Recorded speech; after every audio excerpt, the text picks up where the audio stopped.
भी बख्शना नहीं चाहिए, वरना धोखा करने वालों की हिम्मत बढ़ती है। कल मैंने शिंदे जी का भाषण सुना, प्रेस कॉन्फ्रेंस सुना। एक पत्रकार ने पूछा कि धनुष बाण आपको मिल गया? उन्होंने कहा ना, धनुष बाण एनसीपी कांग्रेस के यहां गिरो रखाए थे, मैं छुड़ा कर ले आया हूं। हमारी छोड़िए, इन्होंने बाला साहब की विचारधारा और शिव सैनिकों के साथ भी धोखा किया था। आज दूध का दूध, पानी का पानी हो गया है। मैं आज पुणे के सभी कार्यकर्ताओं को अपील करने के लिए आया हूं। हम सब 1950 से राजनीति में एक मिशन लेकर हम राजनीति के अंदर निकले हुए लोग हैं। दीनदयाल जी ने हमारे सामने 2 लक्ष्य रखे थे, सुरक्षित और समृद्ध भारत और अंत्योदय।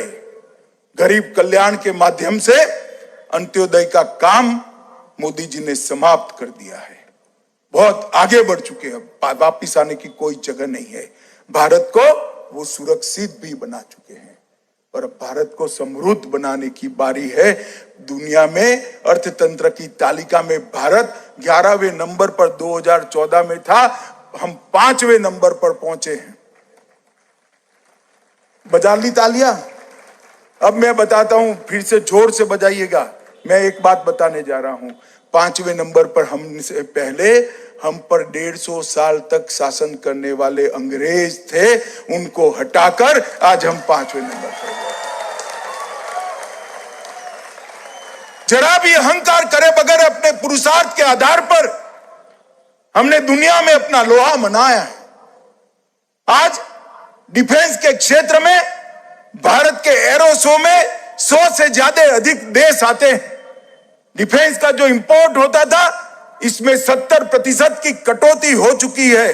और जो लोग कहते थे धारा 370 हटाओगे तो कश्मीर में खून की नदियां बह जाएगी, यही कांग्रेस एनसी वाले कहते थे।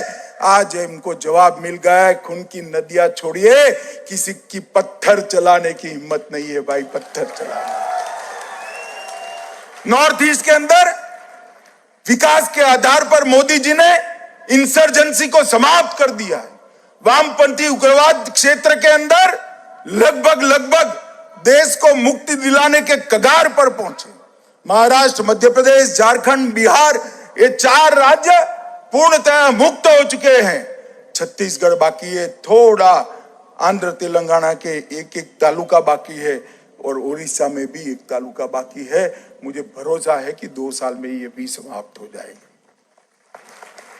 मित्रों, बहुत बड़ी उपलब्धि, जिस लक्ष्य को लेकर हम 50 साल पहले निकले थे, वो लक्ष्य की परिपूर्ति ये 9 साल के अंदर हमारे नेता नरेंद्र मोदी जी ने की है।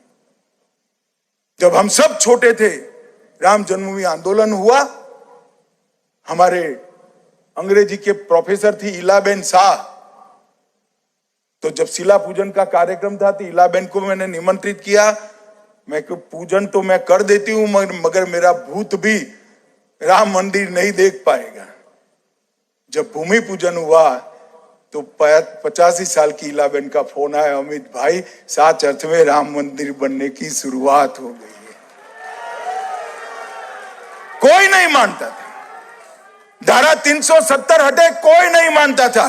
ट्रिपल तलाक समाप्त हो, कोई नहीं मानता था। सीएए इस देश में आए, कोई नहीं मानता था। इस देश के अंदर भाजपा की सरकार है, कॉमन सिविल कोड बनाने की दिशा में आगे जाए, कोई नहीं मानता था। सारे हमारे वैचारिक आधार को पूर्ण करने का काम नरेंद्र मोदी जी ने किया है, भारतीय जनता पार्टी ने किया है।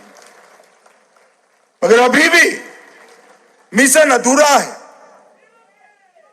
मैं पार्टी के राष्ट्रीय कार्यकारिणी में उड़ीसा में भुवनेश्वर में मैंने कहा था कि 5-10 साल में भारत को महान बनने की प्रक्रिया नहीं होती, 30 साल तक पंचायत से लेकर पार्लियामेंट तक भारतीय जनता पार्टी आती है, तभी भारत माता को विश्व गुरु के स्थान पर हम बैठा हुआ देख सकते हैं।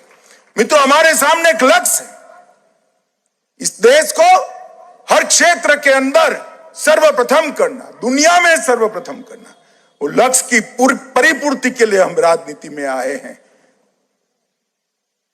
किसी की तरह सत्ता प्राप्त करने के लिए पिताजी के सिद्धांतों, पार्टी के सिद्धांतों और पार्टी के कार्यकर्ता को धोखा देकर मुख्यमंत्री बनने के लिए हम नहीं आए। हम भारत माता को परम वैभव पर ले जाने के लक्ष्य के लिए आए हैं।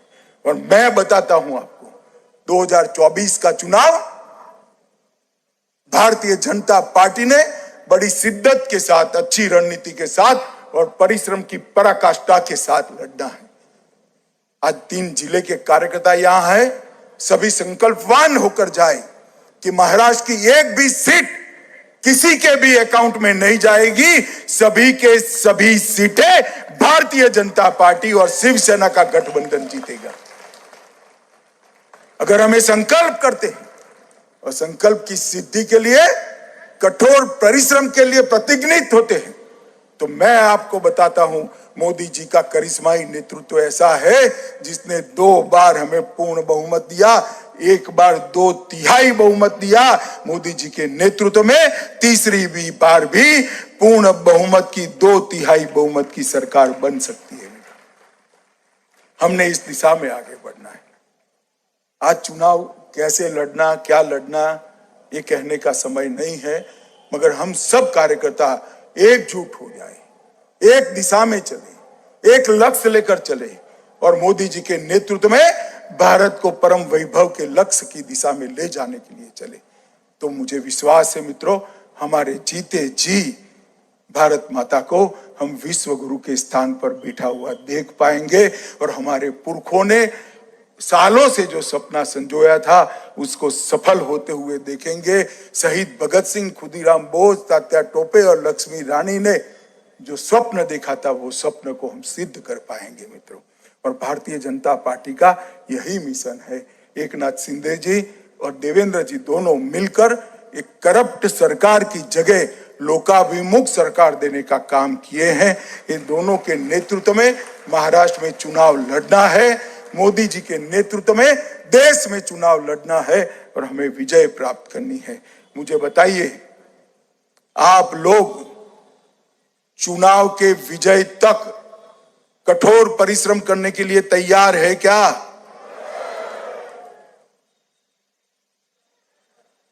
फिर से पूछता हूं, सबके हाथ ऊपर होने चाहिए, दोनों हाथ ऊपर होने चाहिए।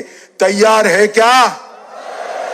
महाराष्ट्र की सभी सीटें हमारी युति जीतेगी क्या? मोदी जी के नेतृत्व में फिर से 2/3 बहुमत से जीतेंगे क्या? तो मेरे साथ दोनों हाथ उठाइए।